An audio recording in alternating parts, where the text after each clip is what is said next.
ಕರ್ನಾಟಕದ number 1 PU college Excel PU college Guruvayanakere. ಸಂಪುಟ ಪುನರಚನೆಯಾದ್ರೆ ನಾಯಕತ್ವ ಬದಲಾವಣೆ ಇಲ್ಲ. ಬದಲಾವಣೆಯ ಚರ್ಚೆಗೆ ಸಂಪೂರ್ಣ ವಿರಾಮವನ್ನ ಇಟ್ಟಿದ್ದಾರೆ ಗೃಹ ಸಚಿವ ಡಾಕ್ಟರ್ ಜಿ ಪರಮೇಶ್ವರ್. ಈಗಾಗಲೇ ಸಿದ್ದರಾಮಯ್ಯ ದೆಹಲಿಗೆ ಹೋಗಿ ಮಾತನಾಡಿಕೊಂಡು ಬಂದಿದ್ದಾರೆ. ಸಂಪುಟ ಪುನರಚನೆಯ ಪರ್ಮಿಷನ್ ತೆಗೆದುಕೊಂಡು ಬಂದಿದ್ದಾರೆ. ಹೀಗಾಗಿ ರೀಶಫಲ್ ಆದಾಗ ಸಿಎಂ ಬದಲಾವಣೆಯ ಪ್ರಶ್ನೆ ಬರೋದಿಲ್ಲ ಅಂತ ಹೇಳಿ ಪರಮೇಶ್ವರ್ ಹೇಳಿದ್ದಾರೆ. ಇನ್ನು ನಾವು ಮಂತ್ರಿಗಳಾಗಬೇಕು ಅಂತ ಹೇಳಿ ಹಲವರು ಅಪೇಕ್ಷೆ ಪಡ್ತಿದ್ದಾರೆ. ಪುನರಚನೆಯಾದ್ರೆ ಒಳ್ಳೆಯದೇ ಅಲ್ವಾ? ಕೆಪಿಸಿಸಿ ಅಧ್ಯಕ್ಷರ ಬದಲಾವಣೆ ಅದನ್ನ ಹೈಕಮಾಂಡ್ ತೀರ್ಮಾನ ಮಾಡುತ್ತೆ. ಸಮಯ ನೋಡಿ ಹೈಕಮಾಂಡ್ ನಾಯಕರು ತೀರ್ಮಾನವನ್ನ ತೆಗೆದುಕೊಳ್ತಾರೆ. ಆದ್ರೆ ನಾನು ಯಾವುದೇ ಕಾರಣಕ್ಕೂ ದೆಹಲಿಗೆ ಹೋಗೋದಿಲ್ಲ ಅಂತ ಹೇಳಿ ಡಾಕ್ಟರ್ ಜಿ ಪರಮೇಶ್ವರ್ ಸ್ಪಷ್ಟನೆಯನ್ನ ನೀಡಿದ್ದಾರೆ. ಒಳ್ಳೇದಲ್ರಿ. ಈಗ ಬಹಳ ದಿನದ ಬೇಡಿಕೆ, ಬಹಳ ಜನ ಮಂತ್ರಿಗಳಾಗಬೇಕು ಅಂತ ಅಪೇಕ್ಷೆ ಪಡ್ತಾ ಇದ್ರು.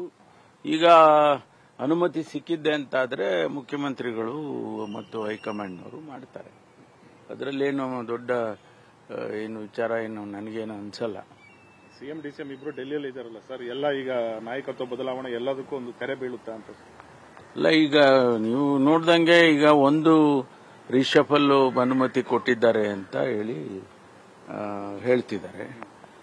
ಮಾಧ್ಯಮದಲ್ಲೂ ಹೇಳ್ತಾರೆ, ಎಲ್ಲ ವಿಷಯಗಳು ಹೊರಗಡೆ ಬರ್ತಾ ಇದೆ. ಅದಾದ್ಮೇಲೆ ಬದಲಾವಣೆ ವಿಚಾರ ಏನು ಅನ್ನೋದು ನೀವೇ ಊಹೆ ಮಾಡಬೇಕು. ರಿಷಫಲ್ ಆದಾಗ ನಾರ್ಮಲಿ ಬದಲಾವಣೆ ಆಗೋದಿಲ್ಲ. ರಿಷಫಲ್ ಮಾಡ್ತಾರೆ ಅಂತ ಏನು ಅದು ಒಪ್ಪಿಗೆ ಆಗಿದ್ರೆ ನಾಯಕತ್ವ ಬದಲಾವಣೆ ಇಲ್ಲ ಅಂತ ಆಯ್ತು. ಕೆಪಿಸಿಸಿ ಅಧ್ಯಕ್ಷರದು ಒಂದು ಸ್ವಲ್ಪ ಇದೆ, ಅದ್ರ ಬಗ್ಗೆ ಏನಾದರೂ ಫೈನಲ್ ಮಾಡಬಹುದಾ ಸರ್? ನೆಕ್ಸ್ಟ್ ಎಲೆಕ್ಷನ್ಗಳ ಕಡೆನೂ ಕೂಡ ಫೋಕಸ್ ಮಾಡಬೇಕಾಗುತ್ತೆ. ಬಿಹಾರ ಎಲೆಕ್ಷನ್ ಎಫೆಕ್ಟ್ ಎಲ್ಲ ಹೈಕಮಾಂಡ್ನವರು ನಿರ್ಧಾರ ಸಮಯ ಸಂದರ್ಭ ನೋಡಿಕೊಂಡು ಹೈಕಮಾಂಡ್ನವರು ತೀರ್ಮಾನ ಮಾಡ್ತಾರೆ. ಗೃಹ ಸಚಿವ ಡಾಕ್ಟರ್ ಜಿ ಪರಮೇಶ್ವರ್ ಅವರ ಪ್ರತಿಕ್ರಿಯೆ. ರಾಜ್ಯದಲ್ಲಿ ಕ್ರಾಂತಿಯ ಬಗ್ಗೆ ಚರ್ಚೆಯಾಗ್ತಾ ಇತ್ತು. ಆದರೆ ಆ ಕ್ರಾಂತಿಯ ಚರ್ಚೆಗೆ ಹೈಕಮಾಂಡೇ ಬ್ರೇಕ್ ಹಾಕಿದೆ. ಕ್ರಾಂತಿ ನಾಯಕತ್ವ ಬದಲಾವಣೆ ವಿಚಾರದಲ್ಲ, ಸಂಪುಟ ಪುನರಚನೆಯ ವಿಚಾರದಲ್ಲಿ ಅನ್ನುವಂತಹ ಸಂದೇಶವನ್ನ ಕೊಟ್ಟಿದೆ. ಸಿಎಂ ಸಿದ್ದರಾಮಯ್ಯ ಅವರಿಗೆ ತಾತ್ವಿಕ ಒಪ್ಪಿಗೆಯನ್ನ ಕೊಟ್ಟಿದೆ ಕಾಂಗ್ರೆಸ್ ಹೈಕಮಾಂಡ್. ಆ ನಿಟ್ಟಿನಲ್ಲಿ ಈಗ ಬೆಳವಣಿಗೆಗಳಾಗ್ತಾ ಇದೆ. ಗೃಹ ಸಚಿವ ಪರಮೇಶ್ವರ್ ಅವರ ಪ್ರತಿಕ್ರಿಯೆ ಅದೇನೆ.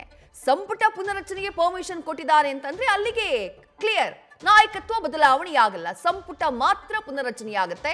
ಮುಖ್ಯಮಂತ್ರಿಗಳು ಸಿದ್ದರಾಮಯ್ಯ ಅವರೇ ಇರ್ತಾರೆ. ಹಲವರು ಆಕಾಂಕ್ಷಿಗಳಿದ್ದಾರೆ ಸಚಿವ ಸ್ಥಾನಕ್ಕೆ. ಹಾಗಾಗಿ ಕೆಲವರಿಗೆ ಕೊಟ್ಟು ಕೆಲವರಿಗೆ ಅವಕಾಶವನ್ನ ನೀಡಬಹುದು. ಇನ್ನು ಕೆಪಿಸಿಸಿ ಅಧ್ಯಕ್ಷ ಸ್ಥಾನ ಅದನ್ನ ಹೈಕಮಾಂಡ್ ತೀರ್ಮಾನ ಮಾಡುತ್ತೆ.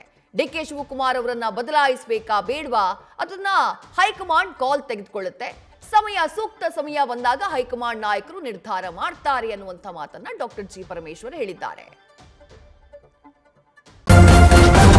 ನ್ಯೂಸ್ ಫಸ್ಟ್ ನಿರ್ಭೀತಿಯಿಂದ ನಿಮ್ಮ ಪರವಾಗಿ.